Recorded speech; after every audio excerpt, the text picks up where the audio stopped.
ओ मेरे बाबू वाले चेतक आगे फैल फरारी जियो।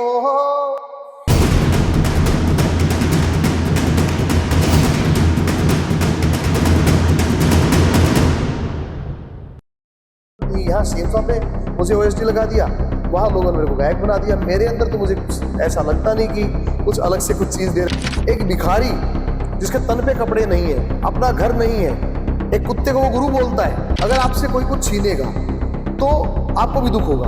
लोगों को लगता है कि इस पद पे, इस प्रतिष्ठा पे, इस मकाम पे हमें होना चाहिए था। मीडिया में हो, आपको कुछ भी करने से पहले ये सोचना चाहिए कि कला का बाजार हो सकता है, बाजार की कला नहीं होनी चाहिए। गजेंद्र फोगाट को खाने में क्या पसंद है? मुझे ऑमलेट पसंद है, मुझे चूरमा पसंद है, वो करना पसंद करता हूँ। जिम जाने की औकात नहीं है। जमीन से उठकर अपनी मेहनत के दम पर सोशल मीडिया पर अलग पहचान बनाने वाली शख्सियतों को विश्व स्तरीय पहचान दिलाएगा digital red carpet presented by Bharat आज।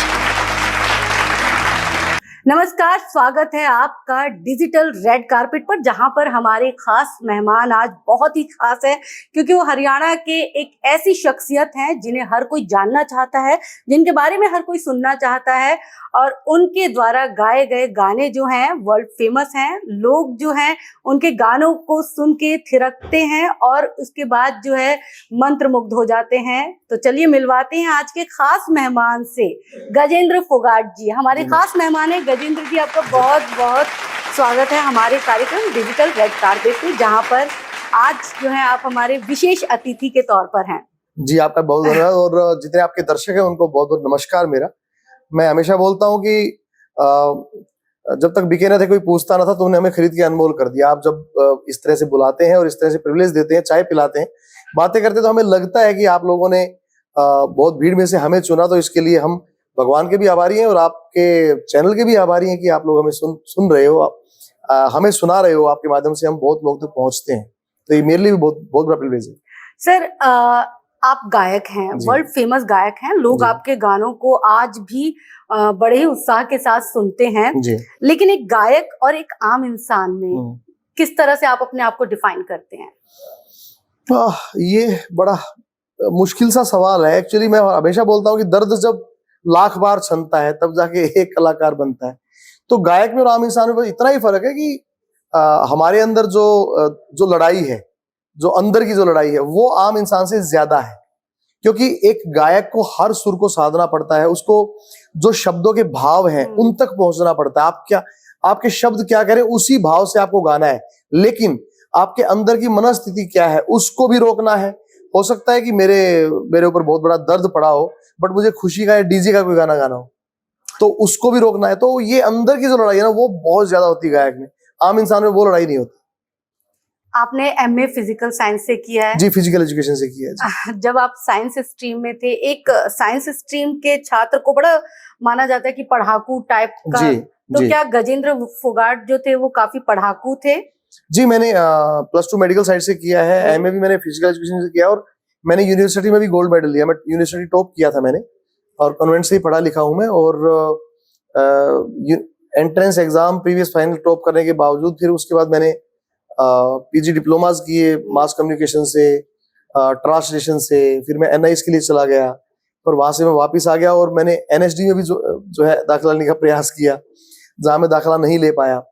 सो पढ़ाकू का नहीं पता, बट क्योंकि बचपन मेरा जो स्कूलिंग है मेरी, वो एक मीडियोकर स्टूडेंट के रूप में भी थी, तो मुझे ताने मिलते थे कि तुम 50% से अबव नहीं जा सकते। मैथ में मेरा कंपार्टमेंट आया 10th में, 12th में मेरा केमिस्ट्री में कंपार्टमेंट आया।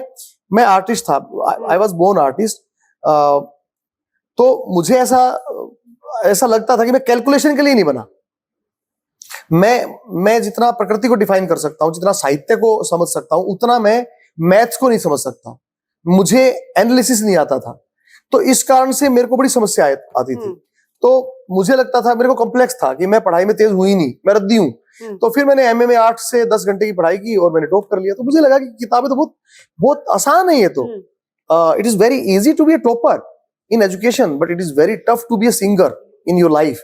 तो मुझे लगा कि यार मतलब it is better to be a good singer rather than a bad engineer और बैड टीचर और और बैड बिजनेसमैन, तो मुझे लगा कि वही काम करते हैं जो बहुत कीमती है और आपको परमात्मा ने दिया है। गुरदास मान आपके आदर्श हैं जी। और जब आपने पहली बार स्टेज शो किया था तो उनका गाना गाया था। थोड़ा थोड़ा हंसना जरूर चाहिए। सर एक बार हमारे दर्शकों को वो गाना सुना दीजिए।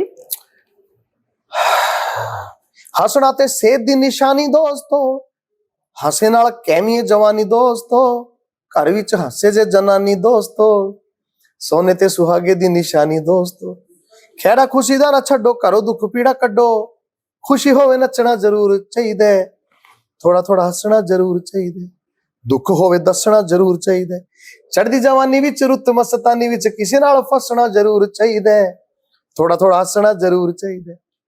बहुत बेमिसाल सर। Thank you. आप अभी जब आप एंट्री किया, आपने स्टूडियो में एंट्री किया, तो आप एक गाना गुनगुना रहे थे, हिंदी गाना था। अच्छा। काफी उसका लिरिक्स मैं भूल गई हूँ, लेकिन अगर आपको याद है तो मैं वो गाना सुनना चाहूंगी, क्योंकि आप जब वो गुनगुना रहे थे तभी मेरी चाहत थी कि मैं आपको कहूँ कि आप ये गाना गाइए, लेकिन मैं कह नहीं पाई, तो मैं चाहती कि आप मेरे शो में जरूर गाएं वो गाना। मैं तो रात साहब गा रहा था कि तेरी आंखों के दरिया का उतरना ही जरूरी था, मोहब्बत भी जरूरी थी, बिछड़ना भी जरूरी था, जरूरी था कि हम दोनों तवा पे आरज़ू करते, मगर भटके तो याद आया भटकना भी जरूरी था। ऐसा कुछ गा रहा था। बहुत सर, ये गाना एक्चुअली बहुत दिल को एकदम छूने वाला गाना था और आपकी आवाज, वाकई में आपकी आवाज का कोई तोड़ नहीं है, मतलब बहुत बेहतरीन आपने गाया, आपकी आवाज बहुत अच्छी है। शुक्रिया सर। मैं अब थोड़ा सा फैमिली का डिस्कशन भी कर लेते हैं, थोड़ा सा आपकी फैमिली के बारे में जानना चाहूंगी। मेरी माताजी हैं, मेरी बहन है और मेरी धर्मपत्नी है, मेरे एक पुत्र है हमारे, और फैमिली में एक मैं हूँ, हमारे जीजाजी और भांजा भांजी हैं, बस ये एक छोटी सी फैमिली, छोटा परिवार, यानी सुखी परिवार। जी सर, क्योंकि कई सालों से 25 साल से ज्यादा वक्त हो गया, लंबा वक्त हो गया आपको गायकी करते हुए, कई उतार चढ़ाव आपने देखे होंगे, कभी क्या गजेंद्र फोगाट की आंखों में आंसू आए हैं? देखिए, आंसू तो हमारे जीवन का हिस्सा है, जिस तरह हम हंसते हैं, जिस तरह हम गाते हैं, उस तरह आंसू भी आते हैं। और मुझे तो ऐसा लगता है, मेरे सदगुरु ओशो हैं, तो वो ये कहते हैं कि जितना हंसोगे उतना रोना भी पड़ेगा, तो खूब हंसते हैं और खूब रोते भी हैं, इसमें तो कोई बड़ी बात नहीं है। और मेरा गाना भी वो पानी अखियां बिन बात तो आया ना, तो मेरा जिंदगी का पहला सुपर हिट गाना ही ये था।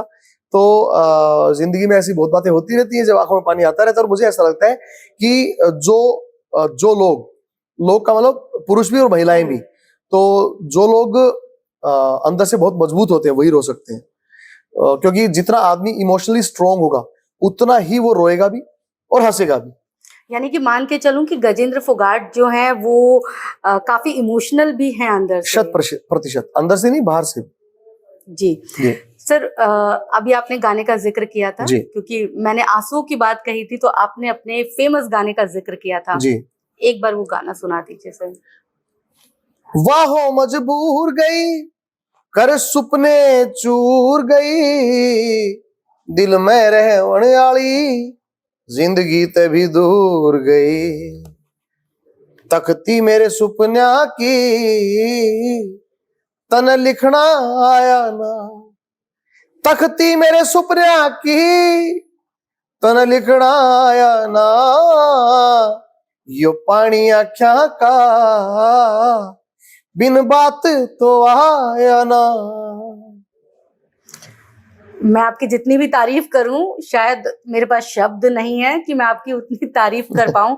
सर, मैं आपका एक गाना बहू काले की जी, धूम मचा दिया उस गाने ने पूरे हरियाणा में। आज भी वो गाना जो है, मुझे लगता है कि बहुत सारे गाने आते हैं, रोजाना नए गाने रिलीज होते हैं, पर आपका जो है बहू काले का गाना जो है वो ऑल टाइम फेवरेट है। वो जब भी बजता है तो दिल खुश कर देता है। दर्शकों की मेहरबानी है, कृपा है दर्शकों की जो उन्होंने इतना पसंद किया, वरना गाने तो मैंने हजारों गाए हैं, बट उस गाने को इतना मान सम्मान देने के लिए मैं तो दर्शकों का ही धन्यवाद कर सकता हूँ। सर, आपको देख के आपकी उम्र का अंदाजा नहीं होता, तो एक बार आप अपनी उम्र बता दीजिए मुझे। जी, मैं 47 का हूँ सर बिल्कुल नहीं लगता। जी।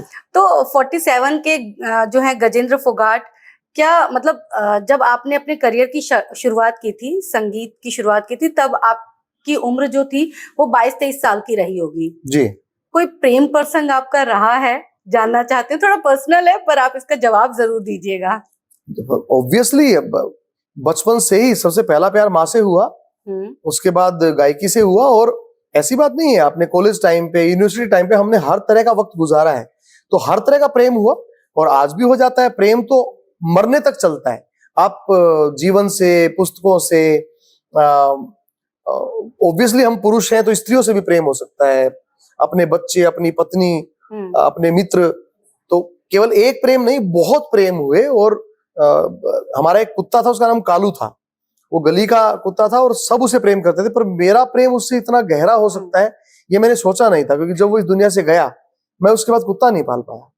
अक्सर देखा गया कि जो डॉग लवर होते हैं, अगर उनके डॉग के साथ कुछ हो जाता है तो वाकई में उनको संभलने में बहुत वक्त लगता है, क्योंकि वो डॉग को एक परिवार की तरह जो है वो मान के चलते हैं।